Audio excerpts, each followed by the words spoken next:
for itself. That's not an environment anybody wants to walk in. If Magic Johnson is in that seat, guys are going to want to come play. Magic has never been a person to hold anything back. We want to be better, and moving forward, we will be better. What should happen if the team doesn't start contending? Ladies and gentlemen, Greg Oden. I thought he was going to probably be the best center to ever play the game of basketball.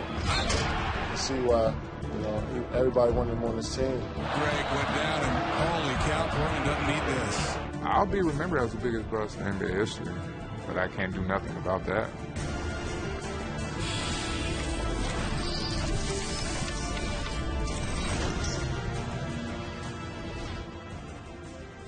Welcome to Outside the Lines. I'm Ryan Smith in for Bob Lee. Well, if you thought the Los Angeles Lakers couldn't get any worse, they can.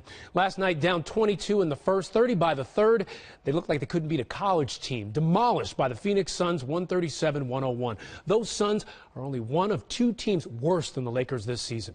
All of those years of Showtime, Shaq and Kobe and three-peats seem like a distant memory now. So how did Forbes' second most valuable NBA franchise show fans they're serious about returning to prominence? By bringing Magic Johnson back into the fold. Showtime is back. The ultimate Laker taking a seat in the front office of the NBA's glamour franchise, signing on as advisor to owner Jeannie Buss. So naturally, everybody wonders, what does advisor mean? Does he have a say over what happens to Jeannie's brother, Jim Buss, head of basketball operations and part owner of the club, presiding over a Laker team with the worst record in the West since he's run the show? Now, Magic dropped a few hints about that when he stopped by ESPN on Tuesday. Somebody has to be held accountable for where we are. So that's one of my jobs, is to say, hey, you made some mistakes. And if you don't own up to making mistakes, we can't move forward. At the top, things have to change, and you have to think differently. So is this meeting, is it about you saying, I need to be the voice of the Los Angeles Lakers? I will put that on the table. How do you think Jim Buss is going to feel about that? Because before the season, Jeannie intimated that if the wins weren't there, her brother could be gone. He puts a lot of pressure on himself, and he said that if he can't get things going in the right direction, that he would step down. And if Jeannie Buss has Magic running the show, he seems to want to make big moves right away. First call I'll make if I'm in charge, Kobe Bryant, because Kobe understands winning.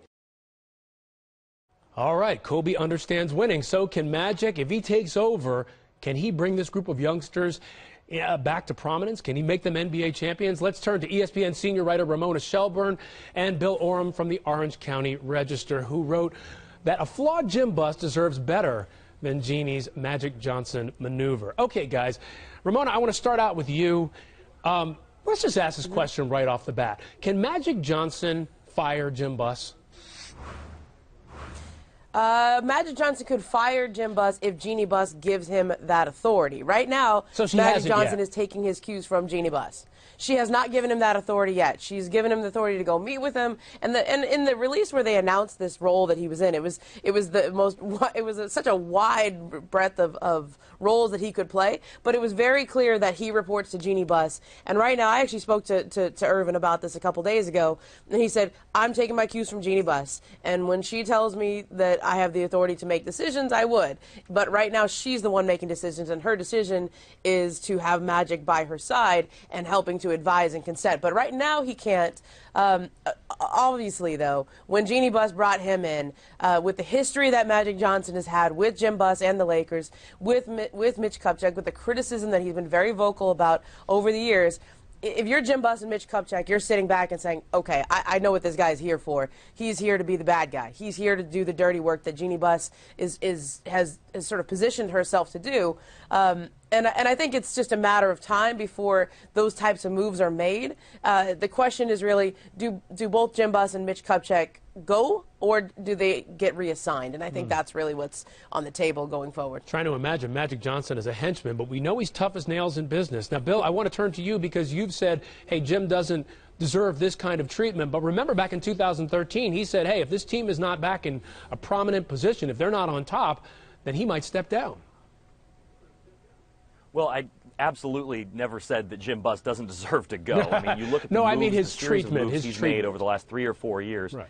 Yeah, absolutely. I mean, when you consider the fact that Jim Buss is still the executive vice president of basketball operations. Mitch Kupchak is still the general manager. They still are empowered to operate at the trade deadline next week. But Magic Johnson comes in and he's out publicly saying that he wants to do that job. It really undermines the authority that Jim Buss has and still has. If Jeannie Buss wants to fire her brother and replace him with Magic Johnson, that's one thing. But I think leaving Jim Buss hanging out to dry like this and really humiliating him and publicly in such a public manner is really kind of beneath what I think we've come to expect from the Lakers organization. And that's by his own sister. Is that what they're trying to do? Is that what Jeannie Buss is trying to do, Ramona, in your opinion? Is she trying to humiliate Jim? I don't know if I would say humiliate, but let's go, there's a long family drama here. And let's go back even a few years to when Phil Jackson was maybe going to take over as coach of the Los Angeles Lakers. Didn't get that call. Remember the famous "I got roused late at night" by Mitch Kupchak telling me they decided to go in another direction with Mike D'Antoni. Now, Phil Jackson and Jeannie Buss have since separated, right? They're not engaged anymore, but Jeannie Buss was there that night, and I know that was very hurtful to her in terms of how Phil Jackson was treated and even just how she was treated, because she was obviously excited about the idea of Phil coaching the team again. To use the word humiliation, I would say Jeannie and Phil were probably somewhat embarrassed or humiliated by the way they were treated there. Is this turnabout as fair play? I would say that you have to consider the entire family history and drama when you're evaluating what's going on right now. And you look at what Magic Johnson was brought in here to do. Is he said he's having a meeting with Mitch Kupchak and Jim Buss on Monday after the All-Star break. That's 3 days before the trade deadline. I know that he has been in touch with Mitch Kupchak and Luke Walton and Jim Buss in advance of this. So he's already involved in some of the decision-making that they have. But you approach Thursday's trade deadline, he's already involved. And I think that you have to look at, they see the writing on the wall. They understand what's happening here. The question is, can they work together with him? Will Jeannie Buss even allow that? Or is this just sort of the calm before the storm? All right, so he's hitting the ground running. But, Bill, I have to ask you, we talk about drama.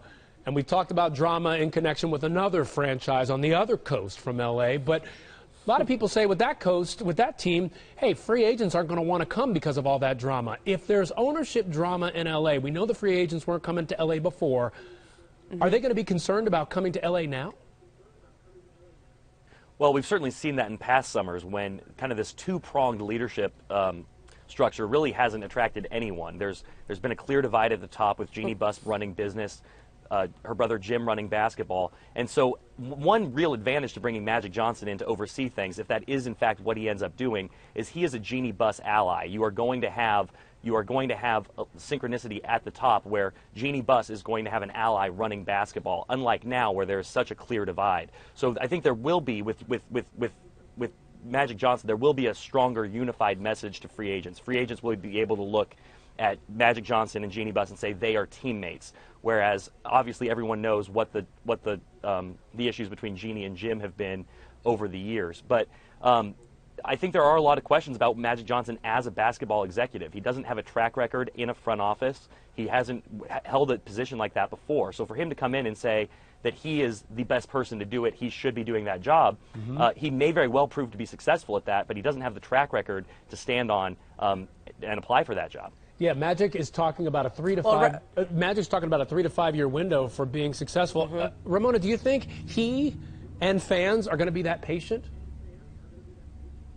I don't think anyone's going to be that patient because this is now 4. If they go to the lottery this year, that's 4 years in the lottery. If they even get to keep their pick, because it's only top 3 protected. If it falls outside the top 3, it goes to the Philadelphia 76ers. And I think one of the things that Bill was talking about, which is right on, and what this franchise has to think about, this is not the type of thing where Magic Johnson can just wave a wand or throw a no-look pass and fix things. They need a whole-scale infrastructure change. They need the connective tissue between business and basketball. People don't think that matters all that much. Well, it matters a ton, especially when you have last summer, where the Lakers and their fans had been sort of positioned to land a marquee free agent for the last couple of years. They've struck out. This summer, it comes up where Jeannie Buss is the one talking to all the business partners and everybody else. Okay, we have money. They're great free agents. And they end up with Luol Deng and Timofey Mozgov. And it happened in the first day of free agency. Mozgov happened 45 minutes into free agency. Deng happens a day into free agency. And neither of them have panned out. The cable TV network that's paying them all that money? Right.